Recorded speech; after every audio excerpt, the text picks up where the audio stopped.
Palestra do Guia do Pathwork, número 25. Palestra não editada. 14 de março de 1958. O caminho. Passos iniciais, preparação e decisões. Saudações em nome de Deus e Jesus Cristo. Trago bênçãos para todos vocês, meus amigos. Através de todas as minhas palestras anteriores, vocês já devem ter entendido claramente uma coisa: a necessidade de autodesenvolvimento no plano terrestre, que a vida na Terra tem, na realidade, essa razão, esse propósito. E somente aquele que cumpre esse propósito consegue encontrar paz para a alma, por mais difícil que a vida seja em algumas ocasiões. Meus amigos, lhes prometi iniciar esse processo de desenvolvimento para que cada um de vocês, e também os que não podem fazer o tratamento individual ou as palestras, possam encontrar um meio de realizar essa tarefa, por onde começar, o que fazer, do que se trata. E quero dizer, antes de começar, que muitas das palavras que vou proferir nessas palestras em especial podem ser consideradas uma meditação. Tomem essas palavras e não as releiam apenas uma vez. Só uma vez não basta. Meditem sobre alguns dos meus ensinamentos para que esse conhecimento, a princípio superficial e intelectual, possa finalmente alcançar regiões mais profundas do seu ser. Somente então ele será de fato benéfico. Todos sabem que é importante ser uma boa pessoa, não cometer os chamados pecados e amar, ter fé e ser amável com os outros. Mas isso, meus amigos, não é suficiente. Em primeiro lugar, vocês podem saber tudo isso, mas conseguir ser assim é outra história. Sim, vocês podem conseguir, voluntariamente, abster-se de cometer um crime, não roubar, não matar e assim por diante. Mas não podem se forçar a sentir amabilidade. Vocês podem agir com amabilidade, mas sentir amabilidade não podem se forçar. Tampouco podem se forçar a ter amor no coração ou ter fé, fé verdadeira em Deus. Tudo que diz respeito às emoções, aos sentimentos, não depende da ação direta dos atos ou mesmo dos pensamentos.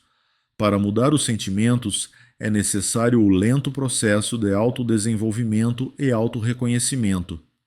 Caso contrário, os sentimentos não podem mudar.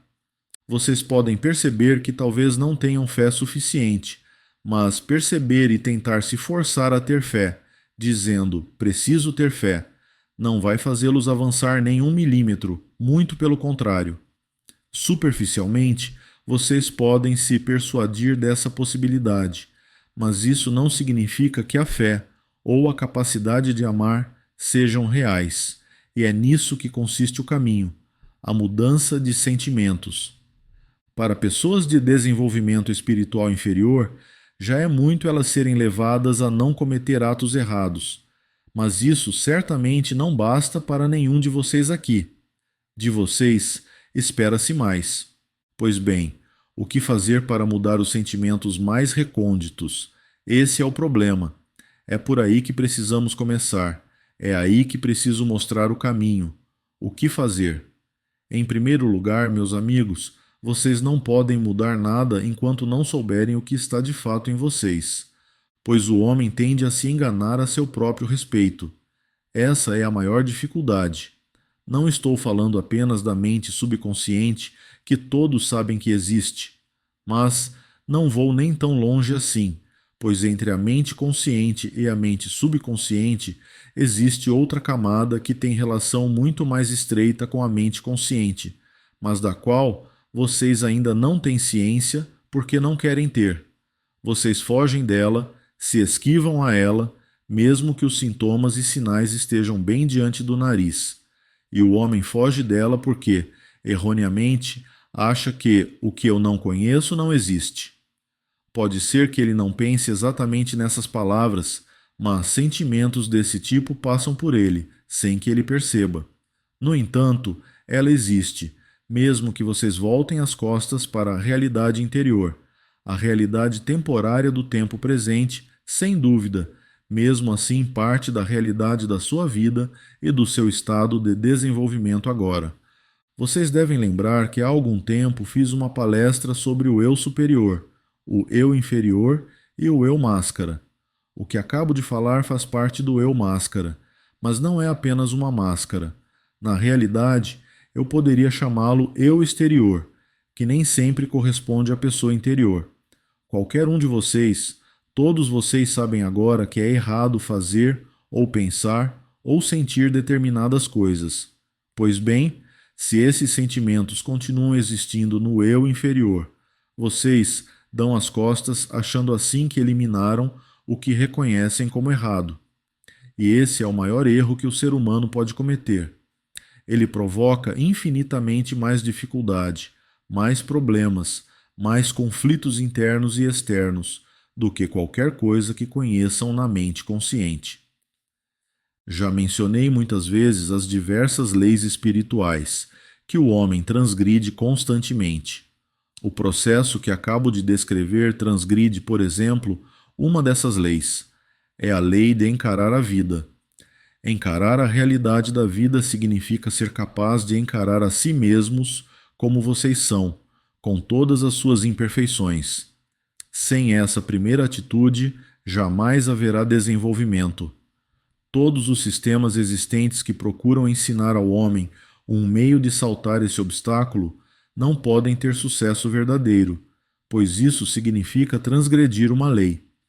Todos vocês, meus amigos, que estão nesta sala e que estão lendo minhas palavras, estão todo o tempo seguindo inconscientemente esse processo prejudicial, mesmo que alguns já tenham adquirido certa dose de autoconhecimento sob algum aspecto. Mas não há ninguém que não tenha ao menos uma tendência da qual não esteja de fato consciente do que isso significa, cuja percepção não esteja sendo evitada na mente consciente. Vocês podem até estar conscientes das suas deficiências, mas certamente não conhecem todas as verdadeiras motivações. Vocês não entendem por que têm determinadas opiniões, gostos ou idiosincrasias. Até as boas qualidades podem ser, em parte, influenciadas por um defeito inconsciente ou uma corrente interior errada. E vocês precisam entender de onde elas vêm, com o que elas estão associadas ou que influências recebem essas tendências e inclinações, com respeito às quais, até o momento, vocês se enganam. Não há nada na alma humana que venha simplesmente do eu superior ou do eu inferior, porque há uma mistura constante. A purificação significa separar, entender e reordenar na compreensão consciente todas essas diversas tendências, purificando assim as tendências boas básicas de todas as máscaras do auto-engano e das influências das fraquezas da personalidade. A tendência do eu superior em vocês diz: quero ser perfeito. Sei que esta é a vontade de Deus, mas é a ignorância do eu inferior, que julga que a perfeição pode ser atingida, voltando as costas para as imperfeições, sem levá-las em consideração. Também é o eu inferior que sempre quer ter conforto em tudo. O eu inferior também quer ter uma posição elevada, mas não como o eu superior faz, por amor a Deus através do reconhecimento e da iluminação, entendendo que somente quando vocês forem perfeitos serão verdadeiramente capazes de amar seus semelhantes.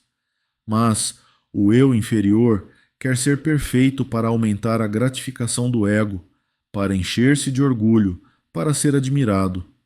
Todos vocês, meus amigos, sem exceção, também têm esse sentimento. Portanto, aqui está um exemplo em que o eu superior e o eu inferior querem a mesma coisa. Porém, a motivação é totalmente diferente e é da maior importância para a purificação da personalidade, para a saúde e a harmonia da alma, separar essas motivações, reconhecer suas vozes. Não se sintam culpados por isso, nem se culpem quando começarem a reconhecer essas tendências. É um dado, é um dos requisitos básicos do seu caminho aceitar esse aspecto. Somente partindo dessa premissa vocês poderão prosseguir e mudar a impureza das motivações. Vocês também precisam saber a razão pela qual O eu inferior não quer olhar-se de frente. Uma das razões, como eu disse, é que é desagradável ver a própria imperfeição. A outra é que o eu inferior é preguiçoso, nunca quer trabalhar. E encarar o que existe significa trabalhar, encarar o que é desagradável. Portanto, meus amigos, o primeiro passo da sua decisão de trilhar o caminho do autodesenvolvimento e purificação é ter clareza a esse respeito. É a maior decisão que jamais poderão tomar. É a mais nobre de todas as lutas que o homem jamais pode travar. Mas vocês precisam fazer isso com os olhos abertos e, portanto, precisam saber o que devem esperar, o que estão buscando. Não comecem a buscar imediatamente a perfeição. Isso seria irrealista, porque vocês não podem atingir a perfeição com tanta rapidez e sem ter gastado muito tempo e esforço na busca de todas as impurezas como primeiro passo. Esse é o requisito básico, absolutamente fundamental, antes de começar a verdadeira purificação. Em outras palavras, a busca é a primeira e mais importante metade do caminho. Se vocês se saírem bem nessa parte do caminho, já terão ganhado metade da batalha, ou até mais, meus amigos. Se perceberem isso, não ficarão desanimados quando estiverem ocupados nessa primeira metade do trabalho necessário. Muito ao contrário. Vocês só podem atingir a perfeição passando pelas imperfeições, e não as contornando. Meditem sobre isso diariamente até esse conhecimento tornar-se parte de vocês, até terem assimilado essa verdade. Além disso, vocês precisam entender que trilhar este caminho não significa um aperfeiçoamento constante e suave, o aperfeiçoamento de si mesmos e das condições de vida. Isso também é totalmente irrealista. É necessário que encarem esses fatos, sendo eles não apenas que o caminho é longo, mas também que as repercussões, os tempos de provação, não terminarão tão rapidamente como gostariam de acreditar. Ah, não! E eu poderia dizer a essa altura que é muito prejudicial ensinar as pessoas ou levá-las a acreditar que seguir determinadas regras dos ensinamentos metafísicos porá um ponto final definitivo nos problemas ou que, se eles parecem desaparecer por algum tempo, trata-se de um sinal de sucesso. Muitas pessoas parecem não ter problemas externos de qualquer tipo. Essas pessoas certamente não estão no caminho. Podem ser criaturas de menor desenvolvimento, de quem é esperado menos nessa encarnação, e elas têm uma oportunidade de provar o que podem fazer com uma vida fácil. E se elas não fazem o melhor que podem, em uma encarnação futura passarão por épocas mais difíceis, para talvez se provarem nessa ocasião. Mas entrar nesse caminho de purificação, imaginando que as dificuldades ou problemas vão diminuir imediatamente, é muito imaturo e infantil. Sem dúvida, os problemas externos e internos vão diminuir e finalmente terminar, mas somente depois de um longo período, somente depois que entenderem cabalmente a configuração interior e reordenarem as correntes interiores, assim dissolvendo as imagens erradas, responsáveis diretas pelos conflitos. Somente depois de vocês terem obtido vitória sobre si mesmos, plenamente cientes do que se trata. E isso consome um longo tempo, anos de trabalho. Depois, de forma muito gradual, diminuem o impacto e a frequência das épocas de provação, enquanto aumenta a harmonia da alma, à medida que vocês de fato têm controle e percepção de si mesmos. Com percepção de si mesmos, quero dizer conhecer de forma cabal e completa o eu inferior, o que não significa tê-lo superado totalmente. Pois bem, quando vocês iniciam este caminho, meus amigos, antes de tudo, meditem todos os dias sobre isso. Esperem encontrar aspectos seus que podem representar um choque. Esperem isso, percorram a sua metade do caminho até esse fato, em vez de se esconder e fugir dele. Esperem que as provações, da mesma forma que acontecia antes de entrarem nesse caminho direto, continuarão aparecendo ainda por um bom tempo. Talvez não mais, porém não necessariamente menos. A única diferença é que a pessoa que está no caminho, de qualquer forma, depois de algum tempo de trabalho bem-sucedido, vai entender que cada prova, cada época de infortúnio, significa alguma coisa muito especial. Elas transmitem uma determinada mensagem. Existe alguma coisa muito especial a aprender sobre o eu em cada período difícil, em cada dificuldade pela qual vocês passarem. Somente depois de um tempo considerável, a mente estará tão hábil nesse sentido que vocês descobrirão cada vez mais depressa qual é a lição a aprender. No momento em que entendem o significado, aquela prova termina. Enquanto não entendem, ela continua.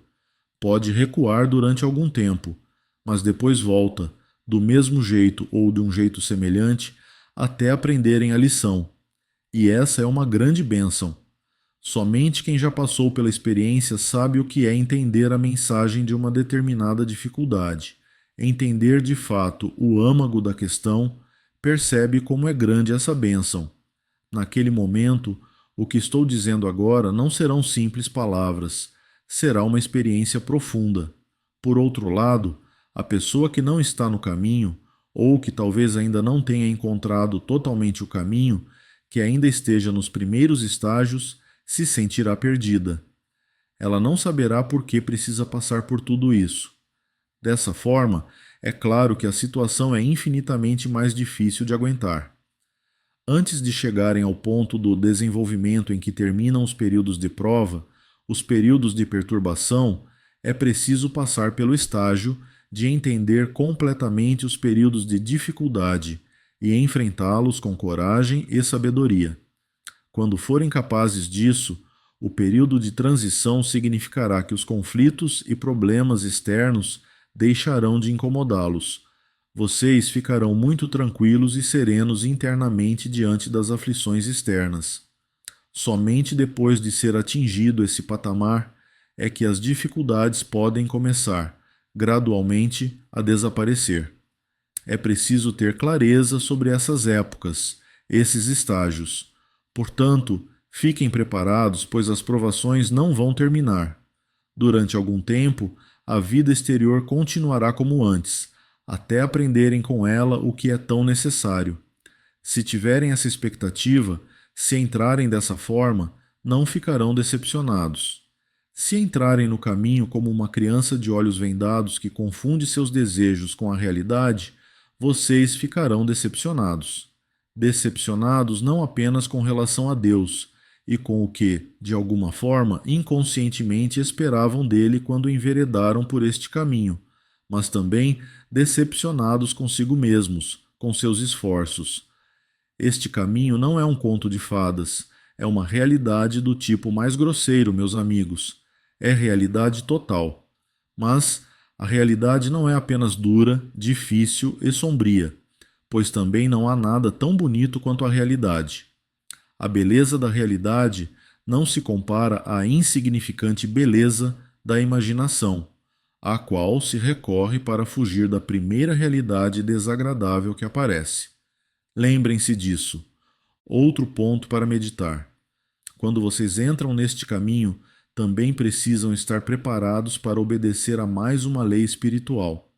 Há um preço a pagar por qualquer coisa. Quem tenta fugir disso acabará pagando muito mais caro.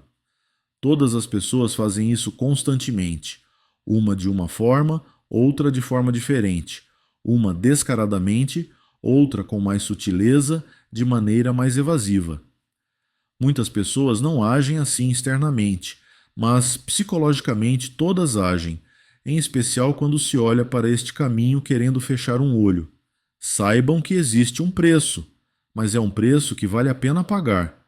Como costumo dizer, quando vocês compram uma casa e querem uma linda mansão, vocês estão conformados e preparados para pagar o preço adequado. Vocês não esperam adquirir uma mansão, um palácio, pelo preço de um barraco. No plano material, vocês estão de acordo com isso, mas no plano emocional, psicológico e espiritual, vocês sempre querem um palácio pelo preço de uma cabana, e às vezes nem mesmo por preço algum. Isso faz parte da sua alma doentia. O preço a pagar pela entrada neste caminho de desenvolvimento, sem dúvida, é alto, mas absolutamente não existe outro meio na Terra, nem no céu, de obter harmonia, amor, felicidade e completa segurança interior, onde nenhum mal pode atingi-los ou desestabilizá-los. O preço é nada de autopiedade, nada de autoengano, total ruptura com o pequeno ego, tempo, esforço, paciência, perseverança, coragem. O que vocês receberão por esse preço na realidade vale 100 vezes mais, mas não esperem receber esse valor logo no começo. Por começo, quero dizer um período de mais ou menos 2 anos de trabalho dessa forma, no mínimo, desde que não trabalhem sem entusiasmo. Em outras palavras, metaforicamente, é preciso pagar o preço total antecipadamente. Meus amigos, eu sei que minhas palavras não são o que a pessoa autoindulgente gosta de ouvir. Não existe método fácil, fórmula milagrosa para conseguir o que todos estão buscando, a felicidade. Não posso prometer as preciosas dádivas do céu, na terra como no mundo espiritual, a troco simplesmente de orações. Se eu dissesse coisas assim, vocês teriam razão em desconfiar e duvidar, mesmo que sem dúvida preferissem ouvir essas coisas. O que estou oferecendo é real e verdadeiro. Cada um tem a oportunidade de descobrir por si mesmo, basta tentar, basta seguir meu conselho. E para começar, meu conselho é: meditem sobre minhas palavras, as palavras que falei aqui. Qual deve ser o preço, o que vocês devem esperar. E depois, tomem a decisão. Vocês estão dispostos? Talvez digam: isso pode levar mais algumas vidas. Estou cansado demais. A isso só posso responder uma coisa: essa é uma visão muito acanhada. Se estão cansados ou fracos, é porque as forças internas se esgotam nos canais errados, de modo que a força não pode se renovar organicamente, como acontece na alma que funciona bem. E se começarem sem desanimar com as primeiras lutas, no fim vão conseguir endireitar as correntes interiores e, assim, libertarão uma maravilhosa força vital, uma centelha que mudará completamente a sua vida. Como eu disse, não posso prometer que todos os problemas vão terminar. Para início de conversa, eles são necessários no caminho para aprenderem a enfrentar esses problemas de forma adequada e madura. Mas posso prometer que, depois que preencherem algumas condições fundamentais, não ficarão deprimidos pela vida e pelas dificuldades. Posso prometer que o cansaço acabará, que vocês terão força para passar pelas dificuldades, para carregar a cruz do modo certo, sabendo qual a razão do que se trata. Pois a coisa mais difícil para vocês, o aspecto mais debilitante da sua vida é que não sabem por quê, não conseguem entender a razão. Mas é somente neste caminho para dentro que descobrirão a razão. Só isso lhes dará a força necessária. Posso garantir outra coisa: só depois de certo tempo no caminho é que desfrutarão a vida, apesar das dificuldades e antes que elas de fato comecem a terminar, como jamais conseguiram desfrutá-la anteriormente. Posso lhes garantir que se sentirão vibrantemente vivos, primeiramente apenas em alguns períodos, e depois cada vez mais. Na medida em que se entenderem e começarem a colocar a casa em ordem, essa vibrante força vital os impregnará, e a vida será bonita como ela é. Assim, digo-lhes, não deixem esse trabalho para outra vida. Não será mais fácil para vocês naquela ocasião, e esse é um trabalho que não se pode evitar. Precisa ser feito. Por mais que achem que é tarde, nunca é tarde demais. O que quer que realizem nesta terra tem um valor eterno. Quando falo de realização, quero dizer, naturalmente, a conquista do eu inferior. Outra reflexão, meus amigos, sobre essa decisão inicial que precisam tomar de olhos abertos. É preciso saber que há 3 tipos necessários de trabalho de tratamento pessoal nesse caminho. Um é o comportamento exterior, o reconhecimento das falhas e qualidades visíveis, tudo que está na superfície. Há um meio especial de tratar essa questão, que vou abordar da próxima vez. Depois vem a fase seguinte, e as duas muitas vezes se relacionam: o tratamento daquela camada que não pertence diretamente ao subconsciente, mas da qual vocês não estão cientes porque fogem dela. Essa camada requer um tratamento diferente que eu também vou mostrar. E depois vem a terceira camada, a mente subconsciente, que é igualmente importante. Pois não pensem que o que está no subconsciente é algo tão afastado que não tem influência. Vocês estão constantemente sendo dominados pelo subconsciente, sem saber. E é possível, devagar, mas com certeza, descobrir o que está lá dentro, pelo menos até certo ponto. Portanto, vocês precisam saber que vão descobrir tendências suas que não se enquadram nessa categoria. Tendências que estão associadas às emoções que não se pode forçar a reagir de acordo com os seus desejos. O mundo das emoções só pode mudar por crescimento orgânico, não por pressão, não por ação voluntária. Sim, por uma ação voluntária, mas dando a volta indiretamente. Em outras palavras, vamos supor que descubram que lá no fundo vocês não têm fé ou amor. Vocês não podem se forçar a ter fé ou amor, por mais que tentem conseguir esse resultado diretamente. Mas o que podem se forçar a fazer é trilhar este caminho até o fim, seguir as várias etapas, superar talvez a falta de disciplina que faz com que o trabalho diligente nesse caminho seja tão difícil, ou superar o que mais que esteja diretamente no caminho, fazer o trabalho de cada dia. Dessa forma, vocês não trabalharão diretamente a falta de amor ou fé, por exemplo, mas simplesmente passarão a se conhecer e descobrir por que esses atributos estão ausentes. Essa gradual compreensão, sem forçar diretamente o amor ou a fé, pelo processo constante de autoobservação e de aprender a fazer isso com distanciamento, acabará deixando-os cheios da força vital de que falei acima, e esses sentimentos mudarão automaticamente, sem esforço direto nesse sentido. Se as emoções começarem a mudar depois de alguns anos, isso pode ser considerado um sucesso maravilhoso. Vai acontecer de modo tão natural que talvez, a princípio, vocês nem se deem conta. Para começar, precisam ter clareza a esse respeito. Da próxima vez, vou continuar a partir daqui. Basta estudarem estas palavras agora, pensarem profundamente sobre elas, levá-las a Deus, perguntar a Ele se tiverem dúvidas.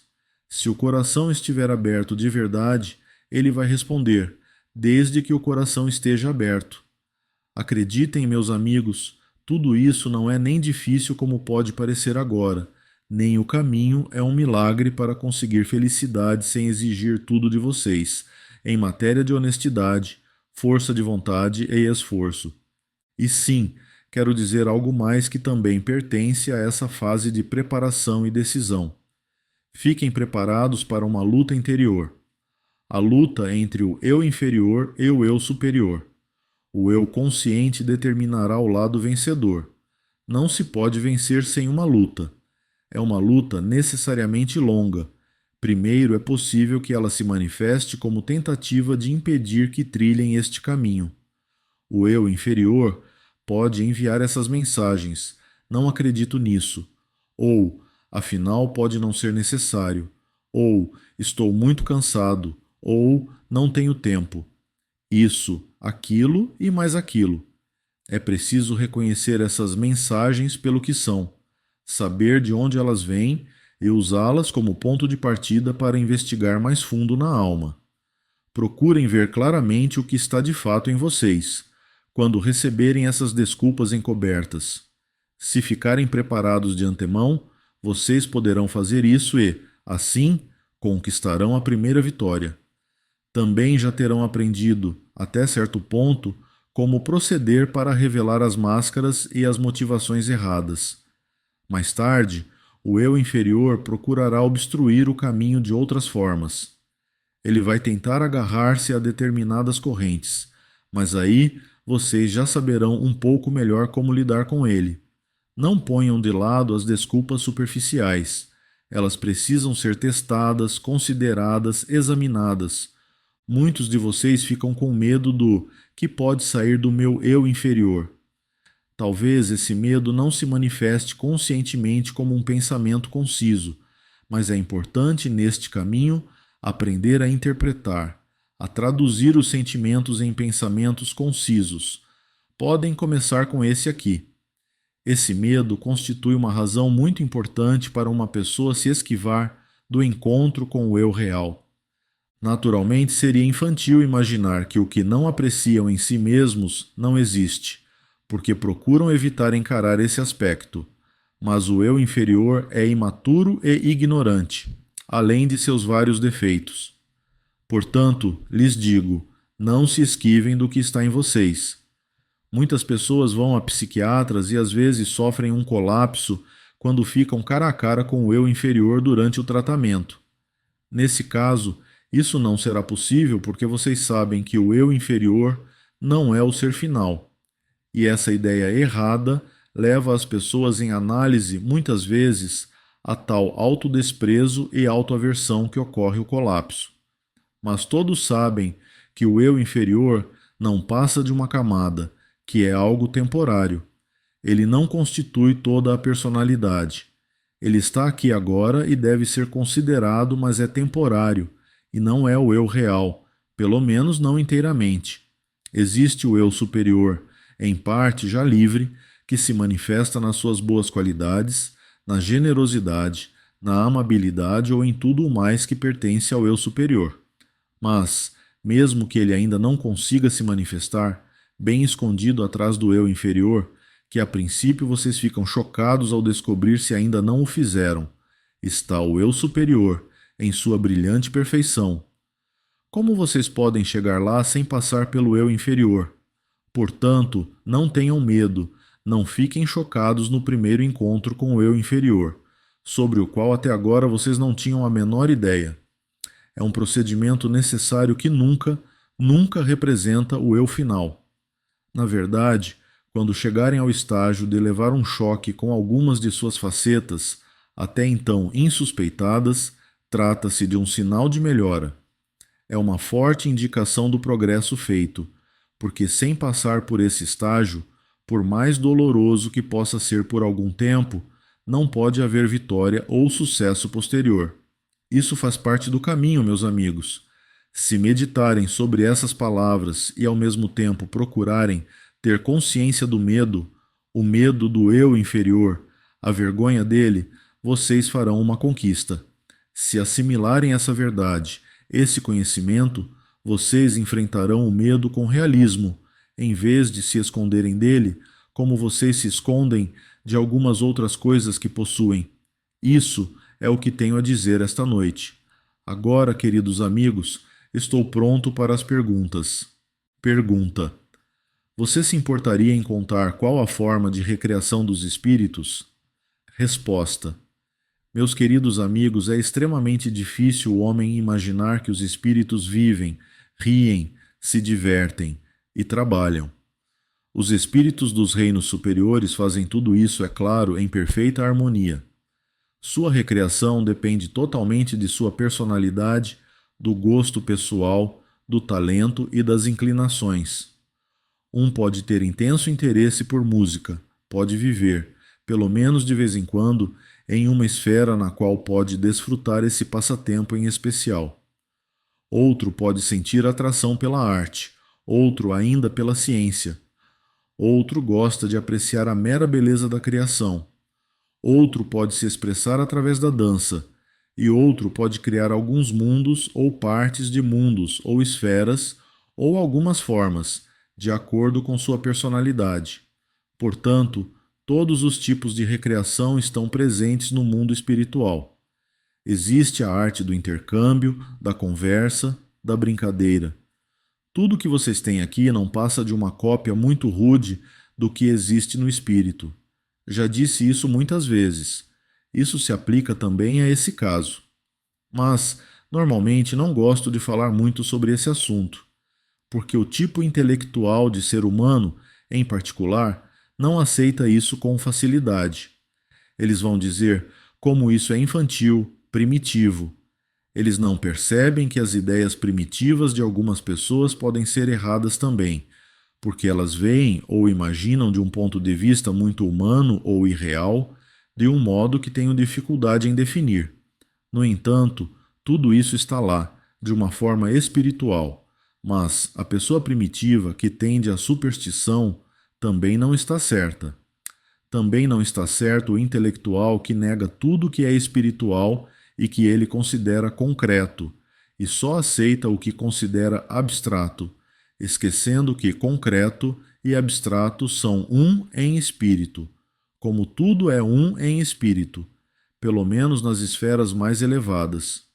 Por isso, não gosto muito de falar sobre isso, porque, em primeiro lugar, não existem palavras para expressar essas coisas, ou para transmitir um mínimo de realidade sobre elas, e isso pode ser perigoso. Mas, só para sua informação, posso dizer que isso existe, mais ou menos do modo que descrevi. Mas eu sei, não vou lhe dar uma ideia exata. Pergunta: gostaria de perguntar se o Espírito de Cristo é um espírito que impregna tudo, como Deus, ou um espírito individual? Resposta: é exatamente igual a Deus. Precisa ser assim, porque já expliquei que a substância de Cristo é a mesma substância de Deus. É tudo a divina substância. É a mesma substância que existe em você. Pode chamá-la substância divina, substância de Deus ou substância de Cristo, não faz diferença. Deus deu a maior parte de sua substância à sua primeira criação, o Espírito de Jesus Cristo. Todos os outros seres receberam uma parte dessa substância, e cabe a eles desenvolvê-la e ampliá-la com o poder que lhes foi dado. Você entende isso? Você não entendeu o quê? Pergunta: eu estava falando da presença. Resposta: a presença a que você se refere. Se você se desenvolver, você liberta o eu superior das sombras e camadas do eu inferior. Essa é a presença que você tem constantemente em você, se conseguir desenvolvê-la. E essa centelha divina ou eu superior é a presença a que estamos nos referindo. A presença de Deus ou de Jesus Cristo como uma pessoa, isso é outra coisa. Cristo pode ser sentido na pessoa como uma presença, na personificação dele. Mas isso é totalmente diferente da substância divina que existe em você. Ter essa presença em você, da sua própria substância divina, é algo que só se pode conseguir exatamente através do caminho para o qual estou lhes guiando. Mas, sentir a presença de Deus em sua personificação, que quase nunca é possível para os seres humanos, mas, digamos, para os espíritos, ou sentir a presença de Jesus Cristo como pessoa, é uma graça ocasional que alguém pode ter inesperadamente, sem saber ou entender o porquê. São duas coisas totalmente diferentes. Ficou mais claro agora? Pergunta: gostaria de fazer uma pergunta relativa à queda dos anjos. No livro de Isaías está dito que Deus criou o bem e o mal. Portanto, Deus criou as forças do mal, os poderes de Lúcifer também? Resposta: este é um grande erro. E você já vai entender, quando lembrar uma das últimas palestras, como esse erro pode ter acontecido. Você vai lembrar que expliquei que Deus criou esse poder, que deu a cada um de seus espíritos criados. Esse poder poderia ser usado de qualquer forma, de acordo com o livre-arbítrio.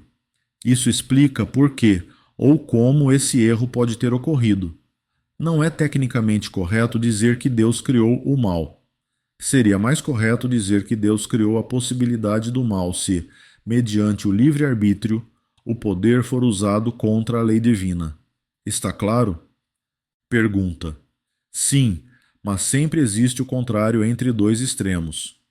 Resposta: sem dúvida existe o contrário da lei divina, mas isso não significa que Deus criou o mal. Há uma grande diferença entre criar o mal e dar às criaturas de Deus livre arbítrio e poder que podem ser usados ou não conforme a lei divina. Expliquei de modo muito completo por que Deus deu a todos os seus seres a possibilidade de livre arbítrio, no tocante ao modo de usar a força que lhes foi conferida. Isso implica, logicamente, que existe a possibilidade de mau uso. Se não existisse essa possibilidade, não haveria liberdade. E para que as criaturas de Deus se tornem semelhantes a Deus, elas precisam ser livres, pois a liberdade é um dos aspectos divinos. O mau uso do poder, em última análise, levou lentamente ao mal, mesmo que não tenha se tornado mal no primeiro desvio. Expliquei tudo isso muito bem. Se você reler a palestra, meu caro, ou melhor dizendo, se você a ler, vai entender. Não faz sentido falarmos nisso agora porque acho que está claro para a maioria dos meus amigos aqui presentes. Se você ler com atenção, sem dúvida vai entender. Ou não está claro para mais alguém? Pergunta. Não, acho que a passagem de Isaías pode ser uma tradução errada. Que o Senhor criou o mal. Em outras palavras, ele deu uma oportunidade, mas não criou. Resposta. Exatamente, você vê. A omissão de uma palavra muitas vezes faz uma diferença enorme no significado de uma frase. Se fosse dito, Deus criou a possibilidade do mal, em vez de Deus criou o mal, o sentido seria totalmente outro. Pergunta. Como é possível uma pessoa neste caminho ser tão fortemente afetada por influências ambientais? Você pode me ajudar a esse respeito? Resposta. Bom, só posso ajudar a mostrar como trilhar corretamente o caminho, e é o que estou fazendo. Mas o motivo pode ter diversos aspectos, diferentes motivos para pessoas diferentes. Acima de tudo, é psicológico. Enquanto a alma é fortemente influenciada pelos acontecimentos externos, sejam quais forem, é sinal de que a alma ainda não está livre de seus embaraços. Se as forças interiores não são usadas de acordo com a lei divina, com uma pessoa isso se manifesta da forma que afeta você, com outra, de outra forma. Sempre que a alma não é saudável e madura, algumas ocasiões trazem isso à tona e a alma apresenta sintomas claros. Pergunta: mas por que esses sintomas ocorrem, como no meu caso, se, por exemplo, a umidade do ar está alta? Resposta: porque todo mundo tem diferentes forças ódicas. A força ódica tem uma composição diferente em cada pessoa que, assim, reage a diferentes desafios externos. Com uma pessoa, as influências cósmicas afetam a alma com mais força, com outras influências humanas e assim por diante. Se você tem essa sensibilidade específica, é porque, à sua própria maneira, existe algo errado na sua alma que tende, talvez, à moleza e aproveita a primeira oportunidade que aparece para reagir dessa forma. A alma é uma máquina muito complicada. Não existem duas iguais. Alguns problemas básicos são iguais, mas como todas essas diferentes características funcionam, e o que aciona o eu inferior e o que faz o eu inferior escolher alguma coisa para usar como pretexto, por assim dizer, e onde o eu superior fica diluído pelas correntes do eu inferior, e qual é a máscara ou subterfúgio, tudo isso varia de pessoa para pessoa. As possibilidades são infinitas. Consequentemente, não há duas pessoas que reajam da mesma forma. Mesmo assim, continua sendo verdade que este é um sinal de distúrbio da alma. O único remédio é continuar nesse caminho de perfeição até o fim. Seguir esse curso que iniciei agora. Pois, se você estivesse totalmente purificado e saudável, não seria sensível ao clima nem a qualquer outra coisa que venha do exterior. Pergunta: e também acho que eu não estaria aqui. Resposta: isso mesmo. Pergunta: você pode me dizer se existe algum significado ou motivo espiritual para a existência de diferentes raças? Resposta: sim, claro que existe. Coincidências não existem. Eu posso dizer agora, da forma mais resumida que puder nessa ocasião, talvez em outra ocasião eu fale disso com mais profundidade, ocorre o seguinte: todos sabem que os seres humanos precisam passar por karmas. E se, por exemplo, uma pessoa nasce em uma determinada raça que acarreta um determinado sofrimento, Isso se deve, naturalmente, ao karma específico que essa pessoa merece. Não são só as pessoas que têm karmas, os grupos também têm. Quanto mais unificada se torna a humanidade, através do desenvolvimento espiritual, mas diminuem as diferenças entre as raças. Vocês podem começar a ver, mesmo agora, o movimento lento, porém firme nesse sentido, da eliminação das diferenças. As nações, as religiões, as raças, em algumas centenas de anos a partir de agora, talvez mesmo em cerca de 1500 anos, o efeito já será muito perceptível. Vocês vão ver que vai sobrar pouca coisa dessas diferenças. E isso será um sinal de unificação, de aperfeiçoamento espiritual. Mas, até essa ocasião, as diferenças persistirão, porque, como sabem, é só através dos obstáculos que vocês podem crescer. Isso se aplica à vida das pessoas e, sem dúvida, também se aplica ao desenvolvimento dos grupos.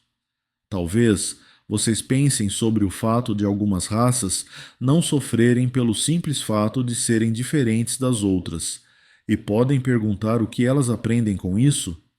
Em primeiro lugar, elas também têm alguma coisa a aprender com isso. Talvez a responsabilidade decorrente do fato de ser poupado dos sofrimentos pelos quais outros povos passam. Além disso, esse não é o único ângulo a ser considerado. Um espírito nasce em uma raça ou nação porque espiritualmente, emocionalmente, caracteristicamente e psicologicamente ele pertence a esse grupo e tem a melhor possibilidade de desenvolvimento dentro do grupo. As diferenças continuarão a existir enquanto houver desunião na Terra, enquanto a humanidade não tiver aprendido a superá-la. Assim como qualquer dificuldade ou aparente desvantagem pode ser uma cura, e é a cura, se a pessoa estiver de fato no caminho certo, essa também pode ser. A humanidade, através das diferenças de raça, religião, país ou vários outros grupos, pode se tornar mais forte e avançar mais depressa no desenvolvimento espiritual, por causa desses atritos. Sem atrito, não há desenvolvimento. A questão é sempre saber como enfrentar o atrito, individual e coletivamente. Ficou claro? Pergunta: mas a diversidade de raças e respectivas tendências não faz parte da beleza da vida? Resposta: sim, a diversidade é ótima, mas diversidade na terra de vocês significa atrito e hostilidade. Em espírito, existe diversidade infinita em tudo, mas não é como na terra, onde vocês têm raças superiores e raças inferiores. Naturalmente, isso é kármico, para as duas partes envolvidas, não apenas para os que às vezes são perseguidos. E esse também é um assunto para vocês meditarem. Pergunta: ao longo desse caminho de desenvolvimento, se a pessoa souber que tem determinado defeito que tenta superar através da meditação e da prece, mas parece não avançar, existe alguma coisa errada? Resposta: não vou dizer que exista alguma coisa errada, mas sim que essa pessoa está precisando de algum método ou alguma chave. Você se empenha constantemente em determinada direção com vigor, talvez com vigor demais, e o eu inferior resiste a isso. Talvez eu poderia ajudar dizendo isso. Meu querido amigo, você precisa perceber uma coisa. Há pouco eu falei de luta. Quando eu disse luta, estava me referindo exatamente a isso. Durante um longo período, o eu inferior não está pronto para desistir dos defeitos, dos ressentimentos, do seu jeito preguiçoso e assim por diante. Durante um longo período, você precisa entender isso. Precisa entender que esse eu inferior é forte dentro de você, mesmo que não saiba conscientemente a importância dele, porque conscientemente você só sabe da sua boa vontade no sentido certo. Essa percepção é o primeiro passo, o passo essencial. Sem ela, você de fato não vai chegar a lugar nenhum, por mais boa vontade que exista no ser consciente. O que a maioria das pessoas não percebe, pelo menos até um ponto bem avançado deste caminho, é a discrepância interior. Uma parte da pessoa quer uma coisa, Outra parte quer exatamente o contrário. Esse desejo contrário, que é sempre subconsciente, precisa primeiramente ser levado à consciência. Esse é o passo essencial sem o qual não pode haver êxito. Portanto, este é o meu conselho. Não procure, por enquanto, se forçar a sentir o que você ainda é incapaz de sentir. Em vez disso, volte seus esforços para trazer à consciência o que é responsável pelo seu fracasso até agora. Relaxe totalmente, não apenas do ponto de vista físico, mas também emocional. Depois, procure deixar o eu inferior vir à tona, para ter realmente ciência dele. Aí, quando o inimigo se tornar visível, você pode combatê-lo com sucesso. Enquanto o inimigo for invisível, você não pode vencer. Portanto, não tenha medo de deixar sair o que está em você. Muito tranquilamente, diga a si mesmo, e nas suas meditações para Deus: é desse jeito que sou agora. Pelo menos uma parte de mim é desse jeito que não me agrada. Quero aceitar isso como parte do meu ser, sabendo que não posso mudar nada se não for com liberdade. Sei que o que virá à tona não é o meu ser total, mas há duas forças contrárias em mim e preciso estar ciente das duas, também daquela que, até agora, ignorei. Para me tornar o que eu gostaria de ser preciso, em primeiro lugar, sem medo da vergonha e sem vaidade, encarar o que existe em mim. Peça ajuda a Deus e depois deixe vir para fora. Preste atenção nos seus sentimentos em relação a episódios ou sentimentos que sempre trouxeram à tona essa tendência sua. Depois, procure traduzir esses sentimentos em palavras. Pensamentos concisos. Faça isso constantemente e você terá sucesso. Nesse caso, você vai chegar ao ponto em que pode tranquilamente perceber essas duas correntes internas contraditórias. Aquela em que você vê a sua imperfeição e a oposta, onde você sabe, em teoria, como gostaria de sentir e reagir, mas ainda não consegue. Compare essas duas correntes e aprenda, em primeiro lugar, a aceitar, por enquanto, a existência da imperfeição atual, em comparação com a perfeição que você sabe ser certa. Aceite essa imperfeição com humildade. Se fizer isso constantemente, os seus sentimentos vão mudar. Essa constante autoobservação e honestidade consigo mesmo terão um efeito surpreendente sobre você. Através desse procedimento, primeiro você vai aprender a seguir a lei da realidade, aceitando-se como é e aprendendo assim a verdadeira humildade. Isso vai lhe gerar uma nova força antes mesmo de ter atingido a perfeição nesse aspecto. E, muito gradualmente, os seus sentimentos vão começar a mudar depois de certo tempo desse tipo de treinamento. Esse é o único meio, meu caro. Na verdade, eu pretendia falar sobre isso em uma das próximas palestras, mas como a pergunta surgiu, foi uma boa oportunidade para abordar a questão agora. Mas vou voltar a ela porque esse é o método de purificação das emoções, que não são influenciadas por um ato de força de vontade. Não há como enfatizar a importância dessa noção. Muitas vezes, leva algum tempo até se entender o método com clareza, mas depois disso ele sempre surte efeito. Alguns de vocês podem estar cansados de ouvir isso tantas vezes repetido, principalmente os meus amigos que já ouviram isso nas sessões individuais, mas nunca é demais repetir, porque muitos de vocês já entenderam, mas só na superfície. O eu interior ainda não percebeu nem entendeu totalmente o processo. Entendeu? Pergunta: sim, como fazer o eu interior entender o eu emocional?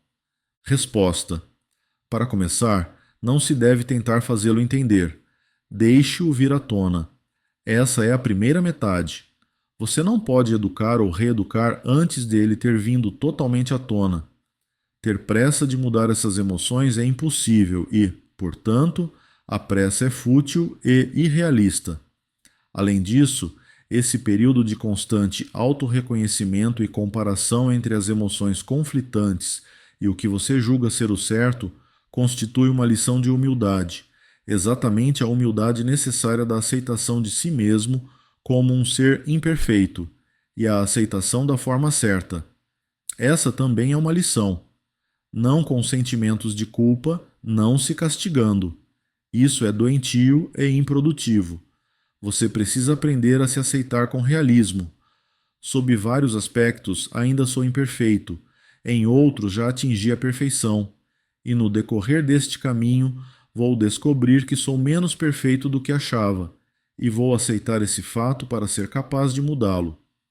Entendam que, antes de poderem mudar as imperfeições, vocês têm muito a aprender exatamente com essa imperfeição. Vocês precisam aprender qual é a atitude adequada para enfrentar seu eu inferior, sua incapacidade de mudar alguma coisa pelo simples ato de vontade, e diversas outras coisas. Tudo isso é necessário no caminho e, portanto, as imperfeições ainda existentes podem cumprir uma finalidade definida. Isso não significa que devam alimentar essas imperfeições, ou justificar sua existência, ou pior ainda, se acomodar e não fazer nada a respeito. Esse seria o extremo oposto também errado. Encontrar o justo meio termo em tudo e, portanto, também aqui, faz parte do caminho. Vocês precisam aprender a se aceitar sem medo, sem vergonha, sem orgulho. E enquanto ainda estão descobrindo essas tendências, precisam investigar o que está por trás delas, para adquirir ainda maior autoconhecimento. Se seguirem esse sistema durante um período e ao mesmo tempo pedirem a ajuda da graça de Deus, irão cada vez mais longe. Não imediatamente no que se refere à mudança dessas correntes, mas em autorreconhecimento e autoconhecimento. E isso é fundamental. A aceitação do eu inferior no espírito adequado tem importância muito maior do que qualquer um de vocês pode perceber agora. Erroneamente, vocês querem pular essa fase, o que necessariamente vai terminar em desânimo, porque se fizerem isso vão chegar sempre a um beco sem saída. E agora vou me retirar, queridos amigos. Bênçãos de Deus para todos os meus queridos amigos que estão distantes, e a todos os meus queridos amigos aqui presentes, bem como aqueles que aqui vieram pela primeira vez esta noite. Que esse seja um divisor de águas em suas vidas. Que a paz esteja com vocês. Fiquem com Deus. O direito autoral do material do guia do Pathwork é de propriedade exclusiva da Pathwork Foundation. O nome Pathwork pode ser utilizado exclusivamente pelas regionais autorizadas pela Pathwork Foundation.